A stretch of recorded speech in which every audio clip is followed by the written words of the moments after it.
আজ 24শে এপ্রিল শুক্রবার বাংলাদেশের 3টি বিভাগে প্রচণ্ড ঝড় ও বৃষ্টি হবে এমনই কিন্তু জানিয়েছে আবহাওয়া অধিদপ্তর। তো ফ্রেন্ডস, বাংলাদেশের কোথায় কোথায় প্রচণ্ড ঝড় ও বৃষ্টি হবে আজ এই ভিডিওতে আপনাদেরকে বিস্তারিতভাবে জানিয়ে দেব। অবশ্যই ভিডিওটি শেষ পর্যন্ত দেখবেন। তার আগে আপনাদের কাছে ছোট্ট একটি রিকোয়েস্ট করছি, আপনি যদি আমাদের এই ফেসবুক পেজটিকে এখনও ফলো করে না থাকেন তবে অবশ্যই ফলো করে নেবেন।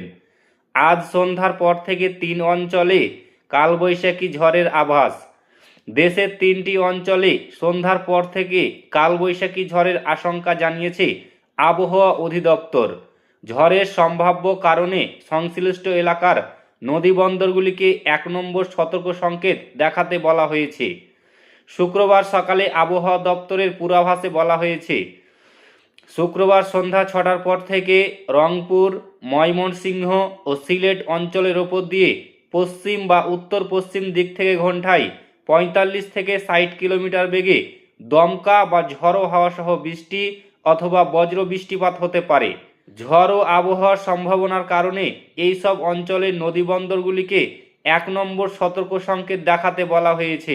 একই সঙ্গে নৌযানগুলিকে সতর্কতার সঙ্গে চলাচলের পরামর্শ দিয়েছে আবহাওয়া অধিদপ্তর। তো ফ্রেন্ডস, এই ছিল বাংলাদেশের আবহাওয়া সংক্রান্ত বিগ ব্রেকিং নিউজ। ভিডিওটি ভালো লাগলে লাইক করবেন, শেয়ার করবেন এবং ফেসবুক পেজটিকে অবশ্যই ফলো করে নেবেন।